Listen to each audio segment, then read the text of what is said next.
Hey, goofballs, whatnots, and everybody in between. It's What Chaos on Wednesday, January 3rd. Pete. Hello. Hi. Hey. Hi, up? Sean. Hey. Sean, your Coyotes, only ones who fucked up my night last night. They fucked up my night as well. We've discussed how freezing cold I've been in the betting world. Mm-hmm. I was 4-5 last night. Look at you. Except for the Coyotes. Out there were comeback kids. What happened? I was 0 for 1 because of the Coyotes. First off, you can't bet on the PWHL. Sportsbooks hate women, apparently. Pissed. Yeah, what the I wanted to. I was so ready to bet. Although I would have lost money on that because I was all over Ottawa. We'll talk about that later. But yeah, no, the Coyotes. It was tough because I feel like I mentioned a lot my live betting on the Arizona Coyotes prowess. Mm-hmm. They were getting outshot in a close game. Third period, down 1. Second period, down 1. I'm like, that's Coyotes live bet written all over it. Hammer it immediately, like within 90 seconds. Shorthanded goal for the Coyotes, tie the game. I'm like, we're live. Then they give up 3 unanswered, and it's right. The 3 unanswered in the third was not my favorite thing in the world. Although, you know what? I actually do. I'm gonna lay off the Coyotes because they've been not feeling so hot. They're smelling oil. They're saying those burning their nostrils. Smelling. The Coyotes are saying you smell oil. Maybe a point off from us with the game in hand. About to take our asses. Why don't they let you bet on the women's hockey league? I'm just guessing. You should know better than you're the one that doesn't. I mean, I would assume. Do you think that it's because they're afraid that they'll get exposed for not paying the women? They'll bet on themselves. Oh, they don't pay them enough money, so maybe they're trying to make money by betting on themselves. The wage gap is making its way to betting. That's where right. They're so sexist against women that men can't even make money off women. They said if we're not making money, neither are you guys. Realistically, it's like a wildly unpredictable product, so I don't know how you would even start setting lines for something like that. But they did. That was like my first thought is that the business side of things was so fucked up to start this league that they were just like, we can't even allow people to wager. They're like, look, we're not following any regulations. Yeah, the only ones who are ready, it seems, are the players and the coaches. Like, we've got to get a lot more. We people. didn't even make jerseys. You want to bet on this? I will also say the vibe that I've gotten from at least these first couple of days of the PWHL is that a lot of them are just there to have fun day one. Like, they're not a lot, and granted, Ottawa was winning at the time, but one of Ottawa's players during the intermission yesterday was like, yeah, we just kind of came in with it doesn't matter if we win or lose mindset, just enjoy the moment. And they were winning at the time. Don't like hearing that. That sounds like a loser's mentality. Big loser talk. And they ended up losing the game. But I think a lot of them were like, this is a pretty big moment for women's sports, so enjoy the evening. Hey, maybe a little bit less patting yourself on the back and a little less trying to win hockey games. We're men enough to just start here then. PWHL. We were on the stream. You watched the whole game last night. I was dipping in and out because I was on the streams, plural. Yeah, I had to mute the text chain because Sean wouldn't stop fucking talking about it. You spoiling the games? Yeah, by talking about them. Yeah. No, I was blown away because I jumped in during the second period of Montreal and Ottawa because I apparently needed to see the ugliest jersey I've ever seen in my life. Talking about the Montreal ones? Dude, Montreal's road jerseys look like someone sweat in them and then pissed on them. No, so bad. Come on. So bad, no dude. way. Really bad. No, I like the cream. That's not even cream, though. It's kind of cream. It's like a cream beige. It was sweatier than cream. And I feel like if you're going to do I don't know. It's got to be more of like a CBJ cream. Like, it's got to be the Canon cream. That was too dark. It was more like a sand. And I don't know. I kind of liked them. I liked them. But I will tell you what, the goal to open the scoring, was the final 1-0? The final was 3-2 in overtime.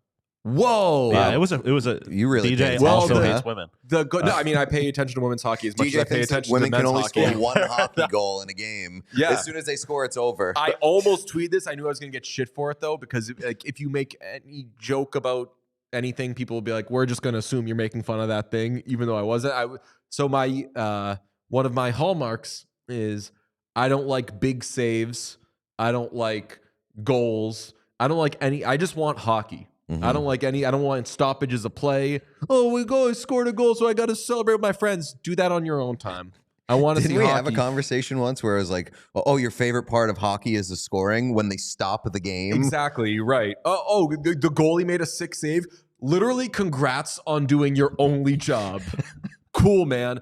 So I was going to tweet like, as somebody who likes hockey, I'm enjoying the women's product because it's 40 minutes in and they haven't scored a goal. Was our friend QP at the game? He was at the game in Ottawa, and he was posting some videos and pictures and stuff. He also said Montreal jerseys looked incredible in person. So yeah, I agree. I wasn't there, but they looked incredible to me from afar. So, and he was also posting videos. The barn in Ottawa looks awesome, unbelievable. The Ottawa 67s. Yeah, it's a very unique building. Like it's just like it's slanted, I guess. So like one side just has like one layer of stands. It was pretty cool. No, the atmosphere was electric. Like, especially during player introductions, like you could tell that people were there. Sean was live down and everything. Player introductions updates, and I was getting fired up just reading texts from Sean. Ottawa might have my single favorite roster of any sports team ever. Hit me. Incredible. Like it's so incredibly diverse. First off, a woman from Buffalo. Shout out. That's a dub immediately. They have a black woman, a woman from Japan, Germany, and Hungary. 3 traditionally hockey playing countries, as we all know. It was just crazy to me how diverse that team was. They just kept rolling them out. The texts were coming in. It was like, we got a black woman, we got a Japanese woman, and he was like, German goalie. I was like, German goalie, like yeah, that one threw me off. But yeah, no, they have some German goalies in the NHL. Have there? They have a woman named Daryl. All right, why not? Love that. Nice. What German goalies have there been? There was one. He played for the Islanders, and he put Trump on his mask. What? Yeah, and then he had some tough imagery in some of his masks that people were like, "Uh-oh." Not a great look for a German. I forget. I forget who it was. What's his name? German goalie, Islanders. You know who Anybody in the chat? You know who I liked back in the day was Cristobal Uwe. Thomas Greiss. Thomas Greiss, that's who it was. Oh, he was German? Yeah. Interesting. But Cristobal Uwe, a French goalie. When you seeing that? A lot. Guy was he was from France. Oh, actually from France? Yeah, Not a French I was like, okay. I was like Marc-Andre Fleury? Yeah, I was confused for a second. Not French Canadian. No, I'm talking like raw dog, like pure. Cut out the middleman. Yeah. None of this neighbor to the north bullshit. Just real straight up French. But yeah, for like I was telling Sean, I probably watched a total of 1 period of the Montreal Ottawa game. Atmosphere amazing.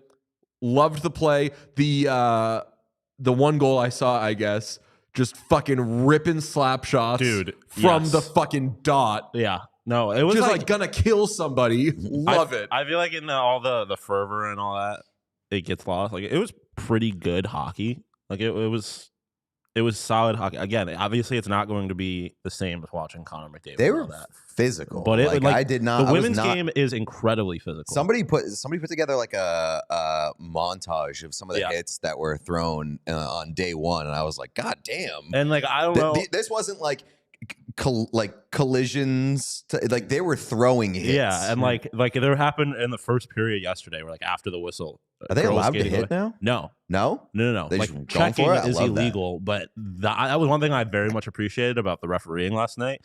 Also, referees, instead of having the orange, or I guess linesmen, instead of having the orange on their jerseys, they have purple.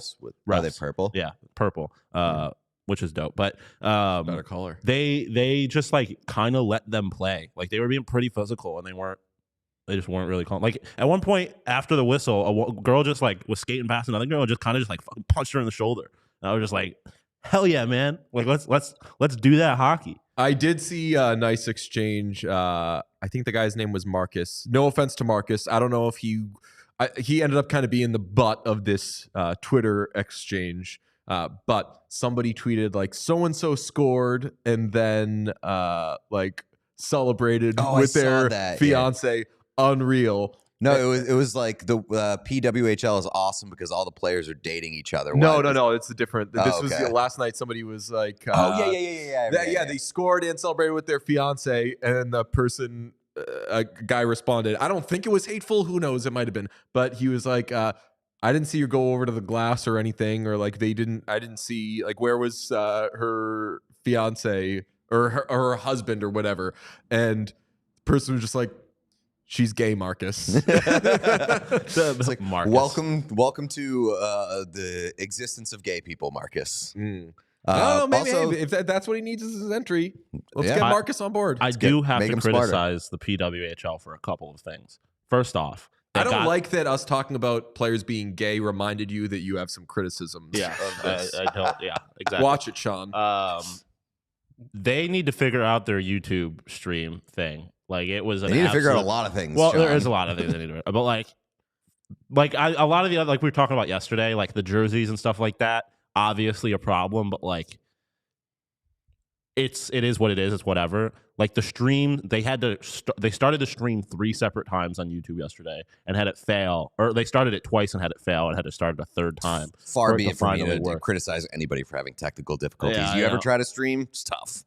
Yeah, they'll figure it out. Is that though a bandwidth thing? Maybe. Does that mean like they were overwhelmed? I don't know what it was. Eventually, once they got the stream working, it was relatively flawless. They need to figure out what they're going to do during TV stoppages, because then it's just a quiet, like moving background. Basically, it kept scaring me because and it was just then it would come back on. Better than the ESPN Plus fucking loop that plays. You think so? There needs to be sound. There needs to be some kind live of sports. 30 for 30 originals. Exclusive tools and that is haunting my fucking dreams. No, I had like a 2-minute like one-on-one vent session about ESPN Plus last night.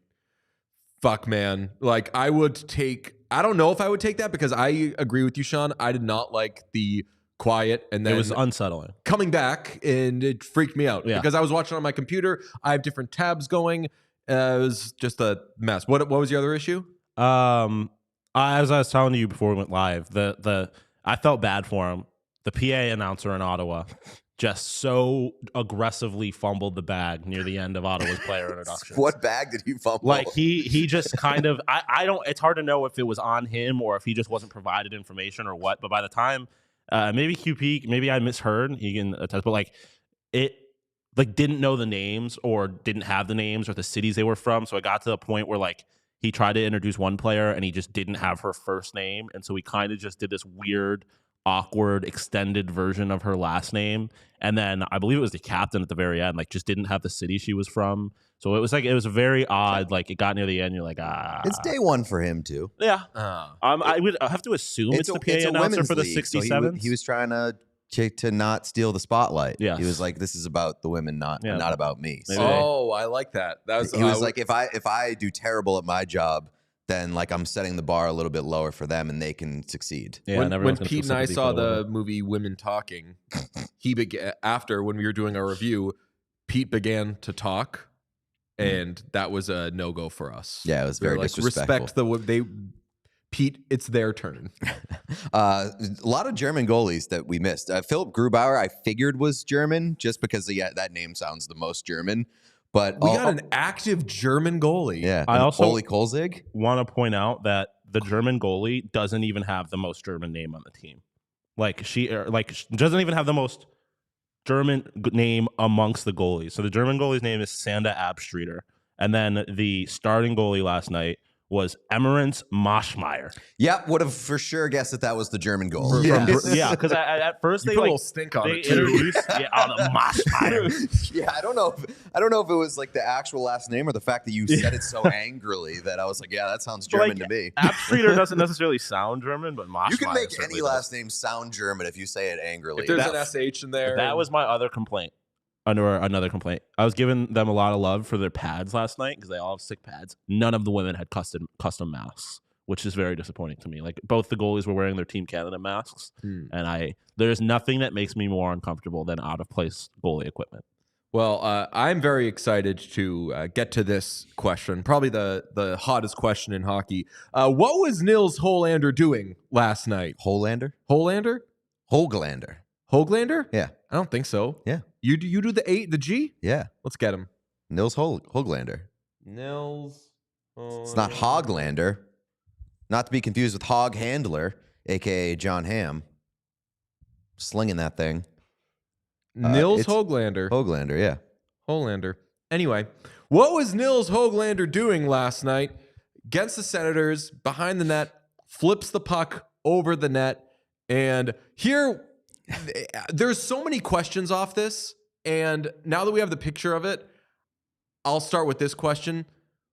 What was the plan? Because there's 6 other players there, and only one of them is his teammate. I know, it's the best. He is flipping it into a group of 5 Ottawa Senators and one buddy of his. Yeah, this is this whole play is like the definition of a fine line between being a genius and being an idiot, because the big discussion after this play was whether or not it should have resulted in a penalty shot, because it looks like he attempts to do the Zegras pass over the net, and it's caught by Jacob Bernard Docker.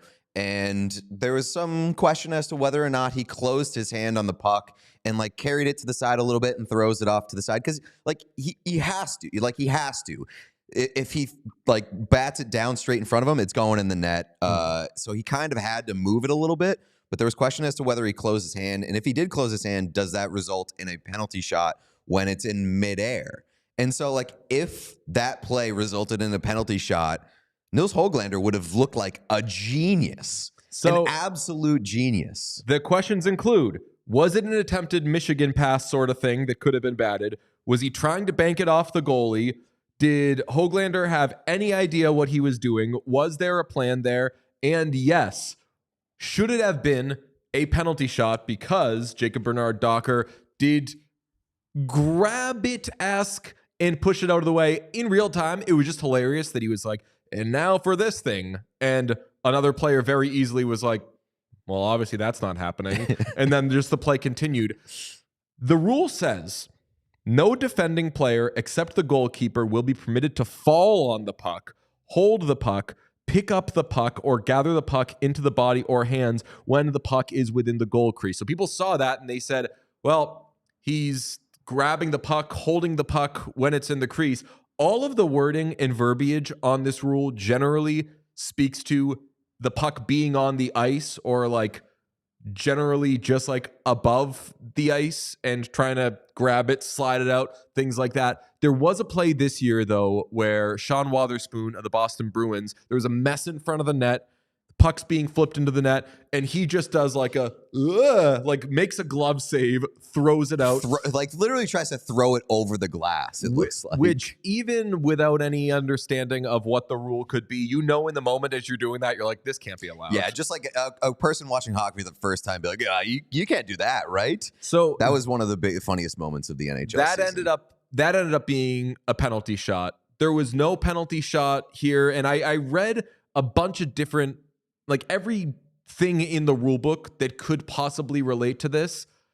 I think that they kind of made the right call, just because I will note all the replays that we've seen, everything that was on Twitter, everything that was on social media, slowed it down. They did like real time. He flips the puck and then slowed it down as he was getting it and tossing it to the side and continuing to play it. So I think it was a very, very fine line-ish sort of thing. Generally, though, I loved the whole thing because I'm almost positive there was no plan on Höglander's part. I don't think that he was like going for a penalty shot. If he was trying to bank it off the goaltender's back, he placed it fucking horribly. If he was trying to set up Suter, the only other Canuck within the zip code 10 miles, then that was horrible too. And the best part about it is that Suter had to like drastically change direction, because he was like, he obviously was like, he's not going to make this play. And then he saw him doing it and he had to like cut towards the middle and was too late, obviously.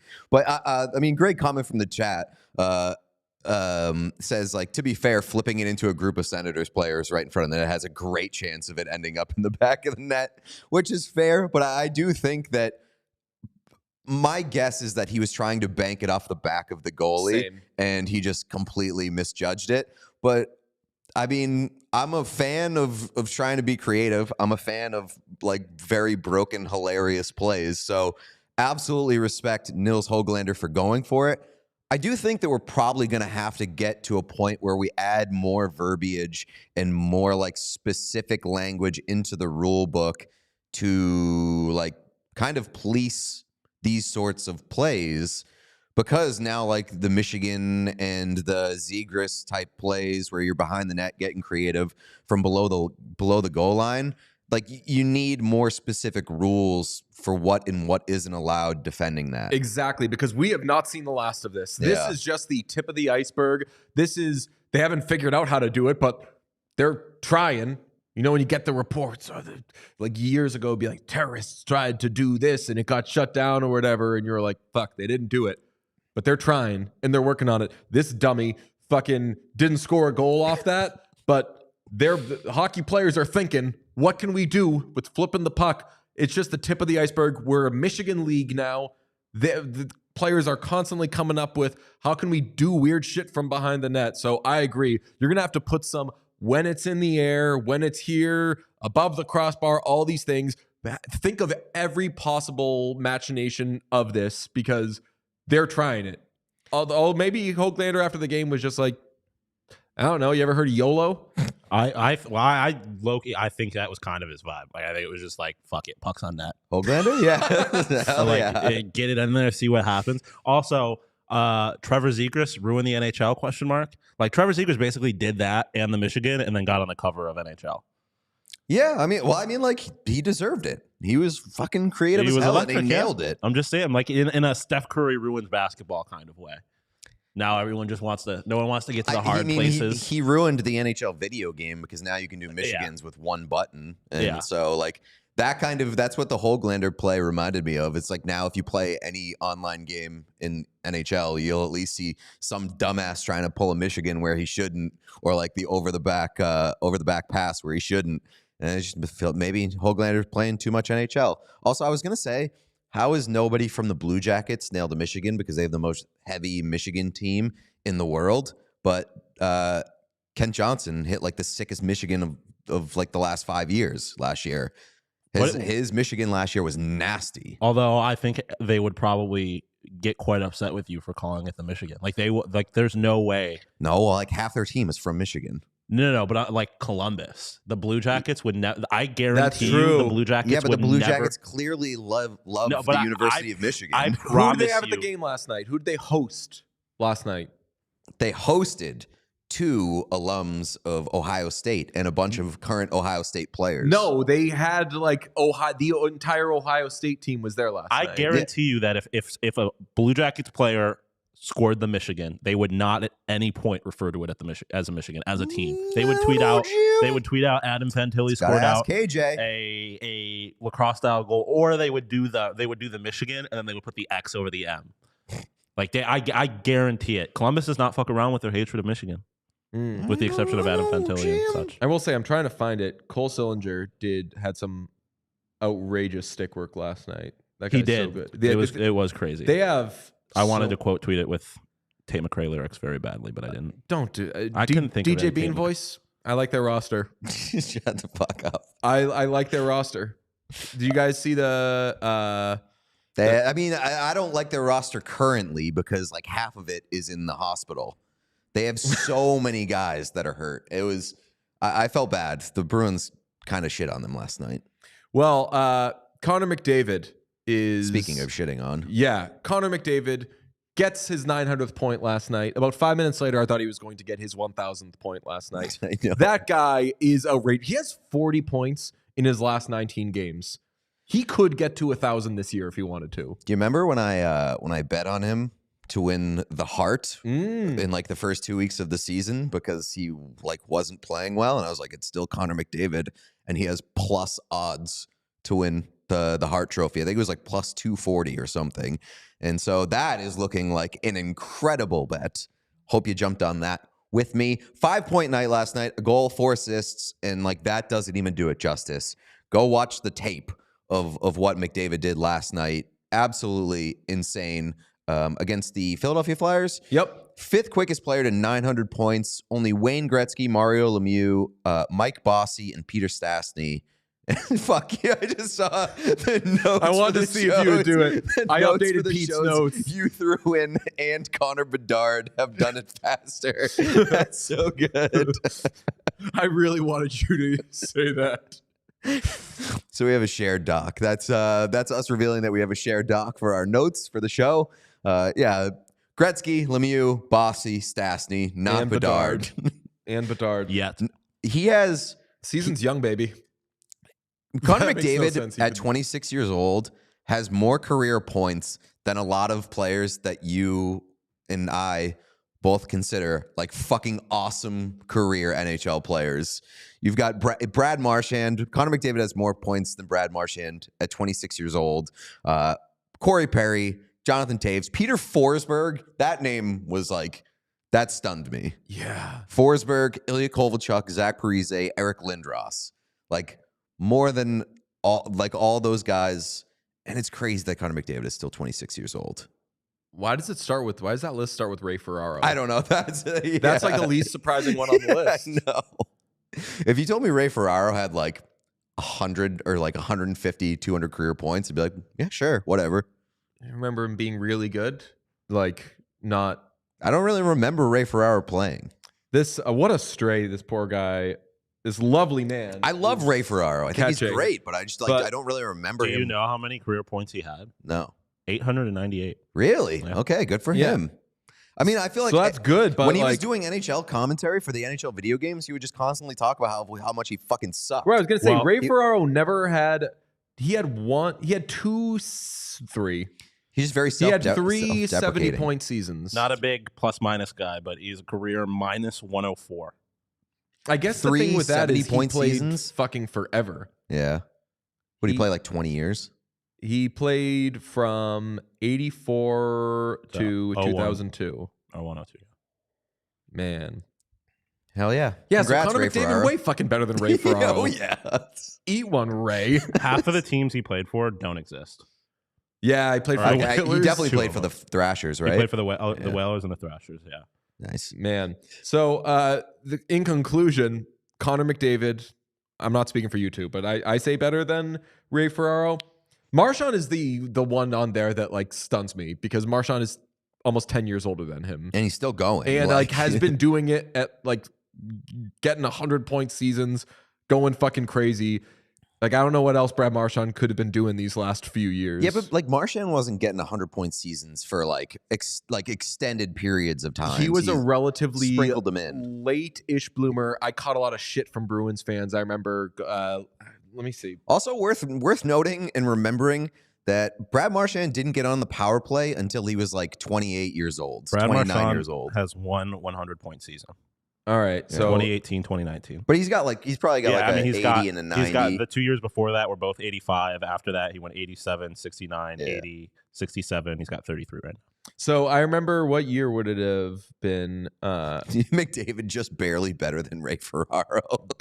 I mean, the stats are proof is in the numbers pudding. do not lie. He's just barely clearing him. Yeah. So let's see. It was 1, 2, 3, 4, 5. It was this Marchand's 6th season that he scored 30 goals. And in his like 4th or 5th season, going into the year, I wrote a thing saying like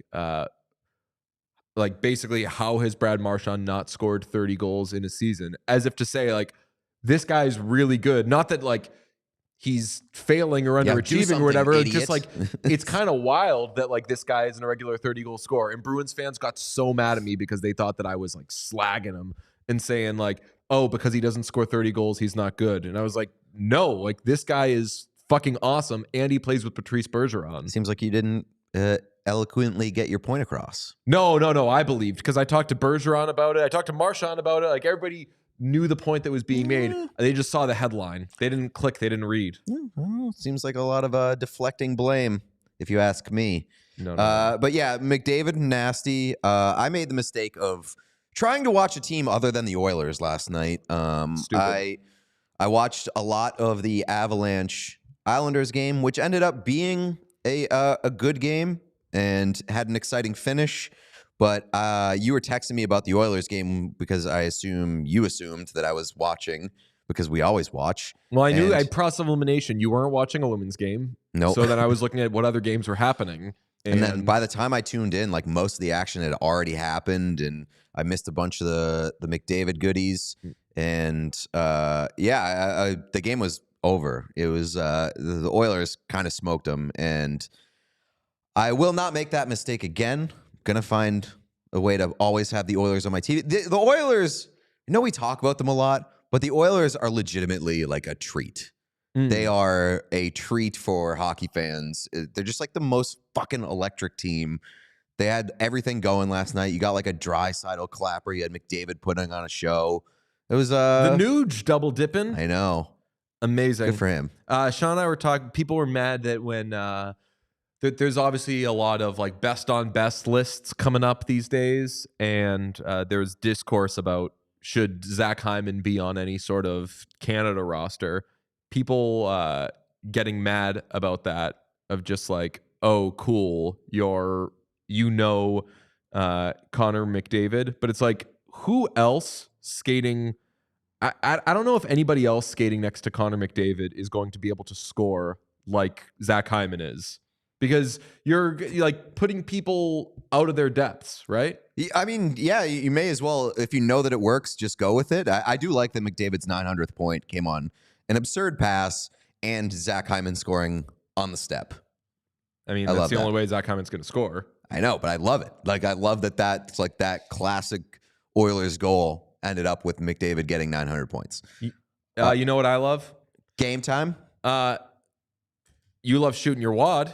This was going to be a real buildup. They were going to say which ticketing place helped out Deej here.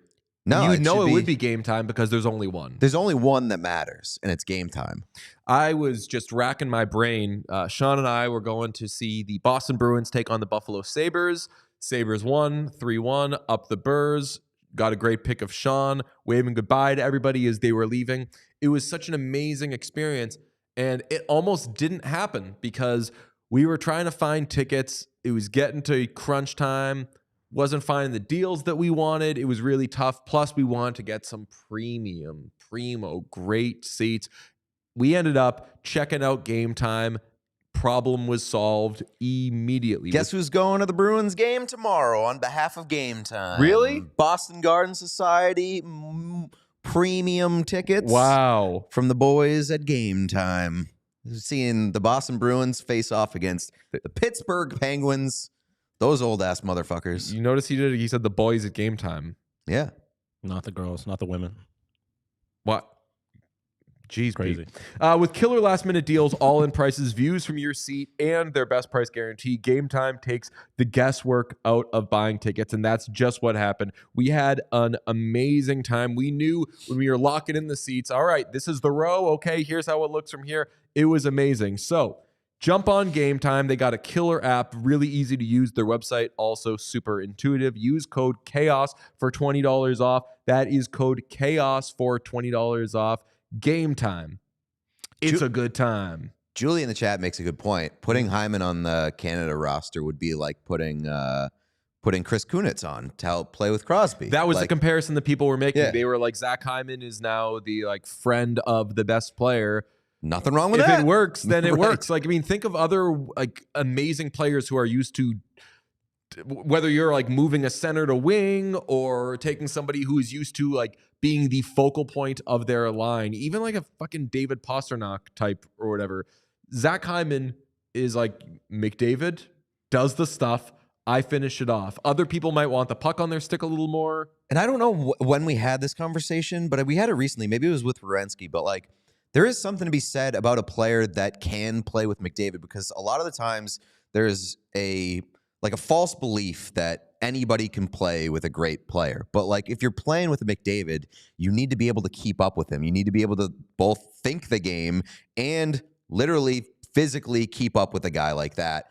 And not everybody can do it. We've seen it early in the careers of like some of these great players where they have to find guys that can actually keep up with them. And Zach Hyman, like, he was a godsend for the Oilers. That's why they went out and paid for Zach Hyman in free agency. Was like, we need guys who are able to keep up with McDavid. And there is something to be said about like being able to do that. And yeah, are his point totals or his goals inflated because he plays alongside that guy? Yeah, but he's still a really, really good player, and he's earned the right to play next to him. And I think that can extend to on an international team as well. I can't stop thinking about Ray Ferraro.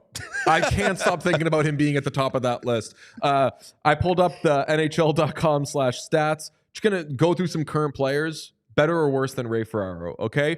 Is Sebastian Aho, the Carolina career points? Just generally, just vibes. Sebastian Aho, better or worse than Ray Ferraro? This is a tough game to play when I literally said I don't really remember Ray Ferraro just, play. Gut feeling. Sebastian Aho, I will say he's better than Ray Ferraro because he's like the best player on his team. I'll say also adjust for like era. Yeah, adjusting for era. Maybe Ray Ferraro's like. I just feel like Ray Ferraro probably wasn't like the best player on many teams that he played on. Philip Forsberg better than Ray Ferraro. I think Ray Ferraro is probably better. Maybe. How about Jack Eichel or Ray Ferraro? Jack Eichel. Jack Eichel. Sean doesn't like Jack Eichel.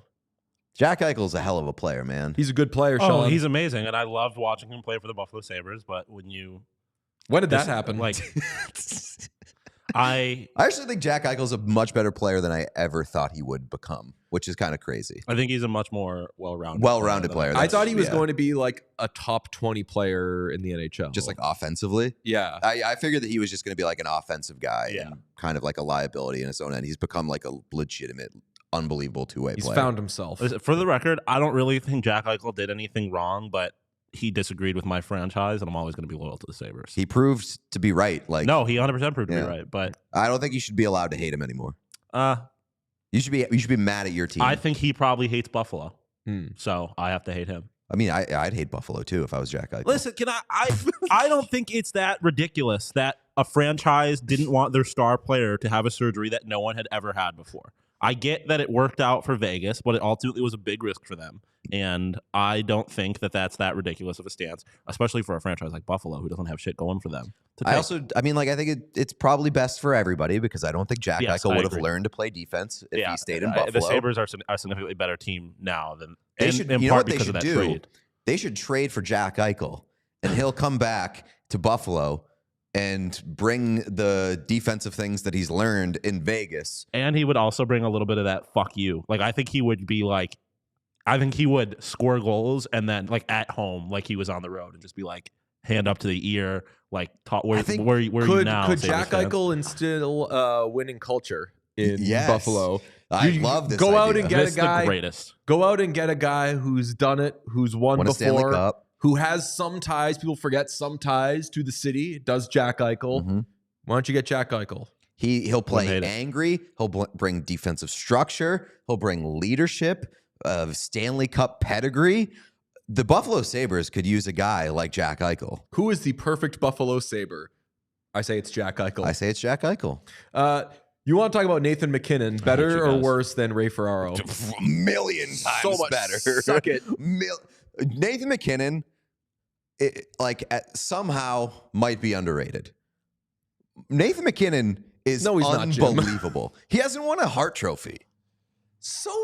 He's been like top 3 in Hart Trophy, like so many times that he deserves like a lifetime achievement Hart Trophy. Plays in the same era as Connor McDavid does not make you underrated, I don't think. I think it does. Is Jack Eichel underrated? Yes. Jack Eichel actually is underrated. Yeah. No, he's underrated. Well, that's one thing I was going to say. I think it is a testament to how fucking amazing Connor McDavid is. It's like people don't give a shit about what happens in the West or like in the Pacific or Mountain time zones. So people like don't really pay attention. Obviously, Vegas is a little different because they just won a Stanley Cup. Same with Colorado. But like people aren't really paying attention to those teams like they are some of the big city teams. And for them to be that good and still deserve that kind of respect.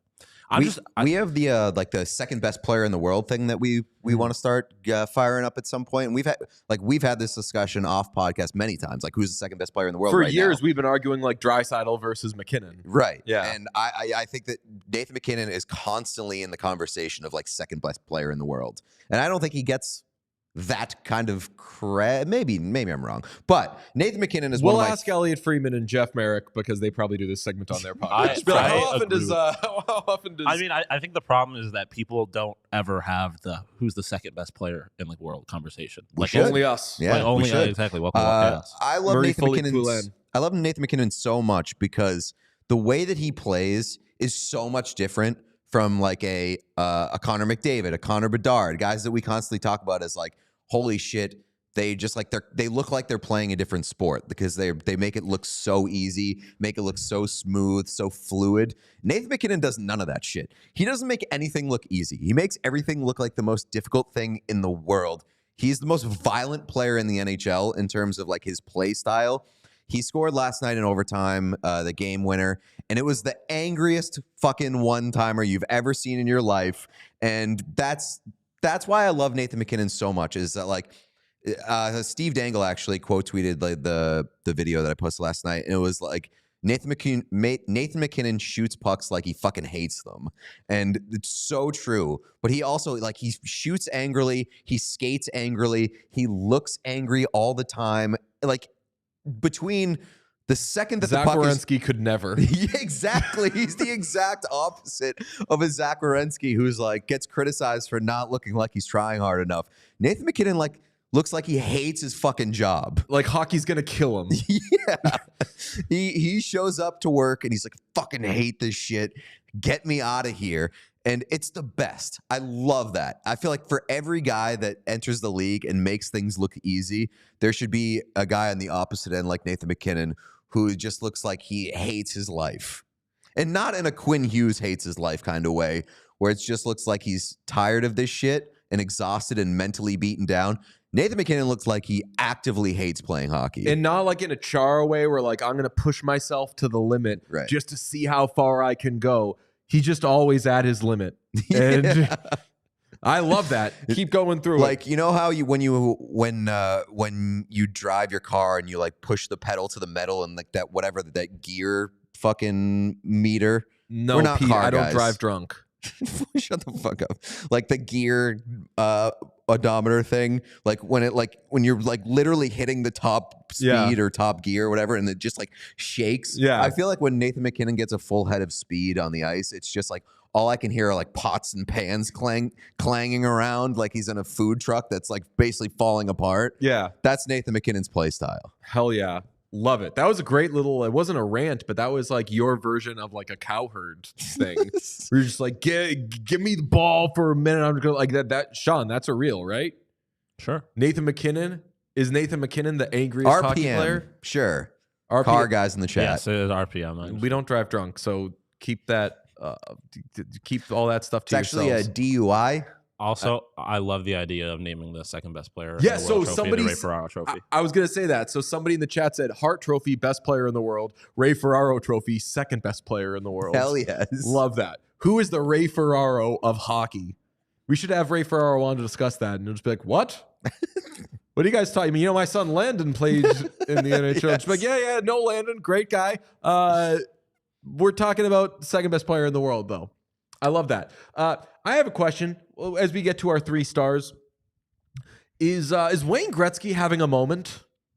Wayne Gretzky might be more popular in hockey than he's ever been. I think so.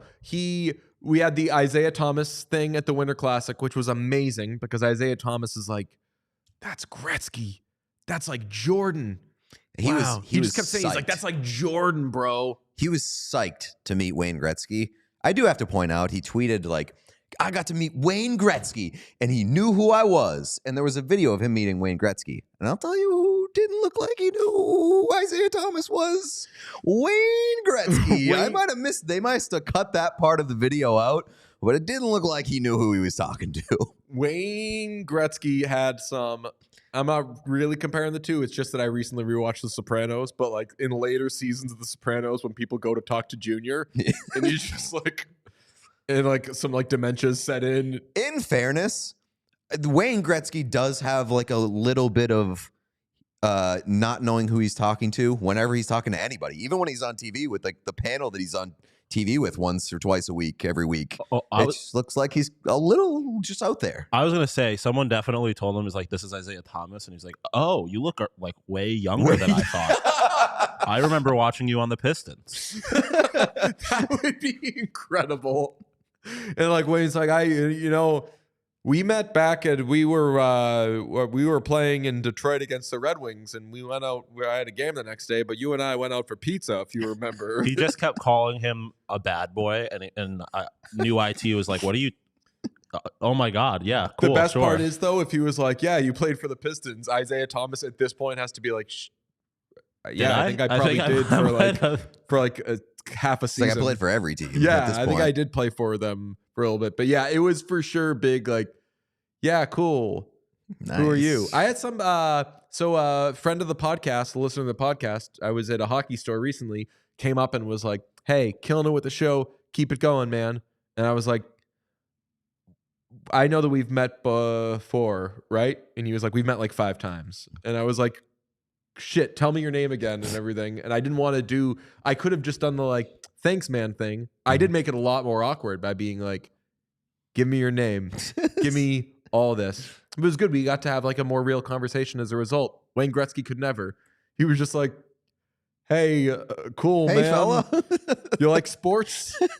What's your favorite sport? This is cool, huh? IT's hat, though, was the best. I know. That was probably the best piece of Winter Classic merch other than the Kraken jersey. I would say like tied with the Kraken jersey. It had like the it has the red S logo with the the light blue outline. Just an incredible piece of merch. I looked it up and I'm falling in love with the Kraken branding like more and more every day.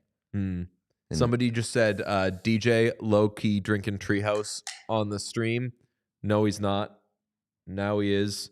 This is Treehouse into a Kraken cup. In a Kraken cup. This is I don't drink, so I'm starting to like hard launch not drinking. By the way, I know. I've noticed. I had to say it the other day.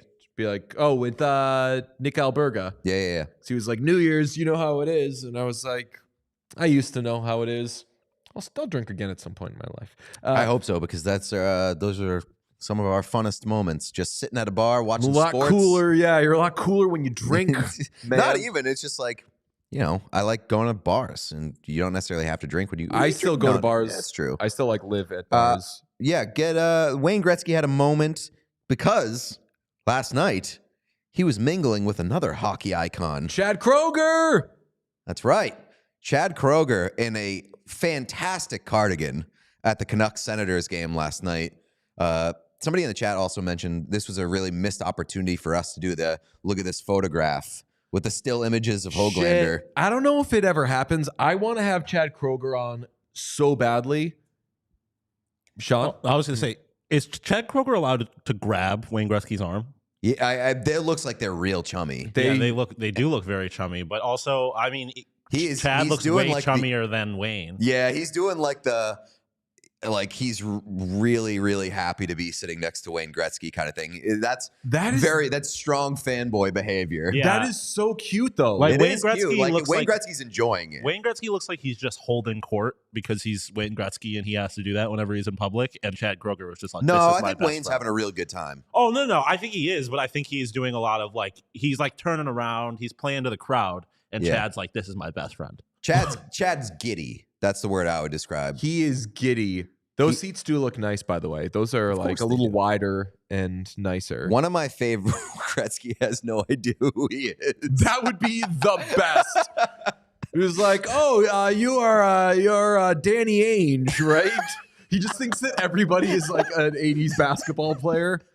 That's awesome. My guy Macro having a day in the chat over there. My favorite Wayne Gretzky in the crowd moment was when he was talking to Chris Chelios, and he was like, he showed him this watch, and he was like, check out this watch. I got it for $4,000. And you could clearly see him saying that on the broadcast muted. And Chelios is like, nice. It's a good watch. It's just like the oldest dudes like who like clearly don't seem to like each other very much. And it was very funny to watch. But that one's a cute little clip. Good for Wayne and Chad for having a good night on the town. Another thing I love about that clip is that Nickleback is for sure back. And I love that. Canada is probably unaware that Nickleback ever left. Like, do you think that Canada knows that Nickleback was considered not cool? Yeah. I think so because Americans love telling Canadians that they're stupid. Yeah. Or that's wrong very about true. Stuff. That is true. Yeah. I think like in a bigger picture sense, I think hockey is like really having a moment in the music scene. Tate McRae, you've got... we have to add that to the supercut. What? Of us saying Tate McRae. True, yeah. Tate McRae, Nickleback, Michael Bublé was just on Chiclets and was just like kind of like he revealed that he had a full-size hockey rink in his basement.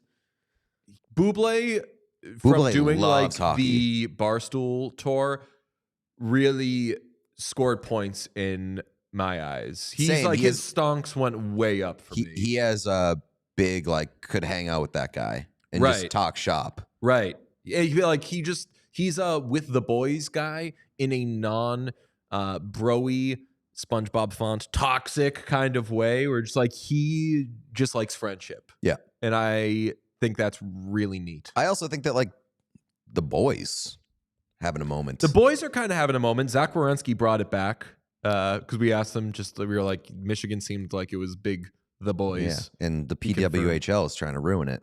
That is because the boys are having a moment and then the PWHL shows up. That reminded me of another thing. Too many men on the ice. That happened last night. Really? And I feel like did they call it? I believe they called it. They call it too many men on the ice? I will double check. they called it too many cooks in the kitchen, and everybody was like, God. excuse me, ref. Jesus Christ. Oh, And Matt, I was like, what's the most sexist like way of too many men on the ice? Yeah. Holy shit. They did refer to it, too many men. They To really clarify, I wasn't making that joke. I was understand. making fun of. I know. How would they make that sexist? How did they change the color of the referee's band, But not the penalty? But not the penalty. Too many men on I the like ice. that though. It's like while we're starting a new league, are there anything? It's like, hey, running to the store. Do we need anything? Yeah. Like, Right. starting a new league. Do we need any little tweaks to hockey? Like, yeah, orange is kind of stupid. Can you pick a better color? Purple? Done. I don't know. I got to see it because I do think the orange works. I think the orange and black is a great color scheme. I mean, the only thing about the orange is that it's way more like noticeable, which I think is part of the purpose of the orange. than Yeah, the purple. fair. It kind of just blends. So in. we're getting it was too many players. Too many on the players. Too many players. But I'm pretty sure the ref said too many men, and the website, like their score, The like box score? the box score refers to it as too many. the men. box score. I'm pretty refers sure the to it. commentator, though, like as soon as it happened, like she referred to it as too many players. Well, I'll go by the box score because I take hockey seriously. Yeah, So- Pete doesn't watch the games. That's right. I don't watch goals or want goals or saves. I don't want to watch hockey. I'll tell you what though, it's still like I want more slap shots from the dot. Agreed. Yes. I want, like you were talking about the like playing violent. That's the most violent shit that I Yeah. saw in hockey last night. Yeah, I was it score or Fluto? you Like, die. One was of it these. Fluto like a year or two ago that was like, why is the slap shot dying in the NHL? There was somebody who wrote a piece about like, is the slap shot dying or why is the slap shot dying? I think somebody did. I did a thing a million years ago on like Chara not really taking slap shots anymore, but this was like maybe 10 years ago at this point. I think there was a recent thing about like the best slap shot guys, their numbers are going down with taking slap shots. Yeah. But I miss like I miss a big clapper, man. Yeah. There's nothing better than an awesome slap shot. or Actually, like anything like off the run, just like Yeah. skating in and winding up and So, taking a slap shot. one of the most underutilized and underrated things in hockey is the fake slapper on the rush into like a sick dangle and goal. yeah. Like a nice little like and then slapping it down on the ice and then a little move. That shit rocks. We should have asked Werenski, what about slap shots in the shootout? Because he hates the shootout, as he's on record of that. What about just an exclusive slapper shootout? Yeah.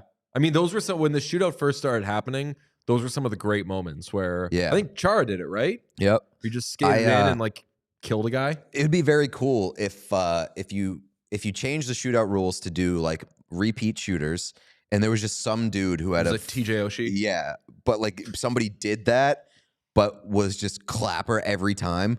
Like 6 straight times they score on a clapper on the shootout. That would be incredible. I feel like Nathan MacKinnon, violent player as he is, would love to just rip a clapper on the breakaway. What if like a player need more of it? Players agreed. Like who was the guy that on TV said meow a million times? Remember that? He was like doing an interview and he just kept saying meow. Who was that? Was it Yandel? Maybe. I think it may have been. It may have been like a hockey thing, yeah. But anyway, what if like a player decided he was like, hey, every shot I'm taking this game is a slap shot, no matter what. So like if you feed me, I'm either taking a one-timer or taking a slap shot. If I'm dumping it in, I'm just gonna gain a little more. I'm just gonna skate a little more and just rip a slap shot on net. Every front of the net, slap shot. This is a callback, but do you remember? I think his name Linus Ullmark was not Ullmark. Linus Ullmark from the Edmonton Oilers. He had his debut like 10, 15 years ago, something like that. His debut, he had a shootout opportunity in which he won the game for the Oilers in his debut, and he had the fucking most rock star shootout attempt I've ever seen. He did a spinorama picking up the puck at center ice, and then had a fake clapper and then scored on a dangle, and it was nasty. And after the game, there was like a big like, oh, did he disrespect the game in his debut? Like, who does this kid think he is? Like, that was the most rock star shit I've ever seen in my life, him doing that. So add some more like wild, chaotic stuff into the shootout, and I say it can stay. Somebody said Seidenberg from the red line, if memory serves, was that a slap shot or is a wrist shot? I remember he like threw his shoulder like he was dumping it into the corner and then threw it on net. That might have been a wrist shot even. Maybe. I don't Do you remember? Do you know what play I'm talking about? No. Seidenberg did this twice. It was amazing.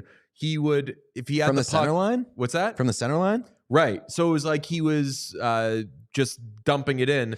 He gained the red line, threw his shoulder like he was dumping it into the corner, and the goalie obviously takes off and just goes to get it. And not anymore. It throws him so off balance because he threw it on net and scored. Dennis Seidenberg was a bad man. You want to talk about a built player? Guy's a bad motherfucker. Another German player. Yeah. Somebody, Andrew Ferentz once said something very funny. It was just like I was started down this road. You got to get there. Yeah, no, I was writing something about how Ferentz was like the unsung hero of the 2011 team, and I forget what he said, but Seidenberg said something very glowing about him, and he was like, "See, we don't have to be so mean to the German guy," or something like that, or whatever. But yeah, Seidenberg was the best. My star of last night, because I did watch the game.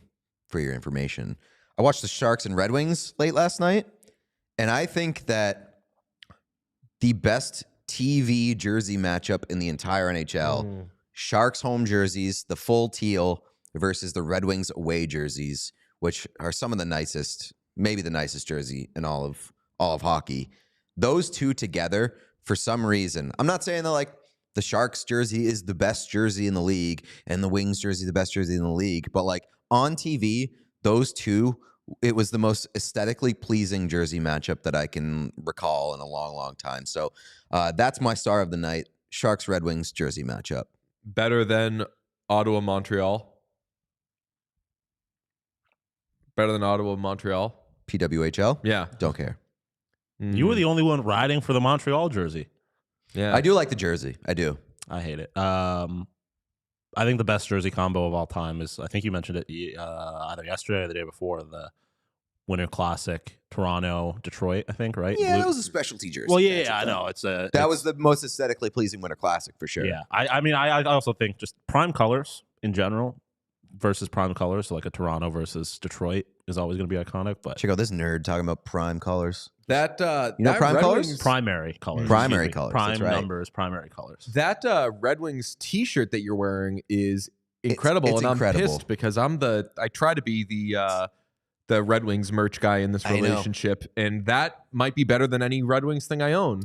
Ellen got me this for Christmas. Whoa! I told her to get it for me for Christmas. Who makes it? Is it 47? It is a 47 tubular shirt, and the problem is that it's a little small for me. Which is it's a medium, Gross. which I usually wear. Yeah, and it's just I don't know if it's like the old style where they just make them smaller than they should. Would love to be a size up, but maybe I'm just getting fat. Who knows? Somebody says Pete's staying strong with his PWHL bit. The only PWHL bit for Pete is that he won't watch it one bit, and we're trying to get him to, but he says no. Not until they figure out the streams. That's The stream is a fine. fun excuse for Pete. It says you spend 5 minutes on how the stream wasn't fine. It was chaotic, but we didn't miss any game. We got to watch a game, and once it started, it was flawless from end to end. And I don't think they had any issues yesterday with day one. So I think this might have just been an Ottawa issue. All right, I believe I'll have to check, but I think we will probably tomorrow air a sit down that we had with Boston Bruins head coach Jim Montgomery. We are not a Bruins podcast, so that is just all coinky dink, to use a hockey term. But we will be back with you tomorrow. This was a fun one. Talk soon. Bye. We all silly like the mayor.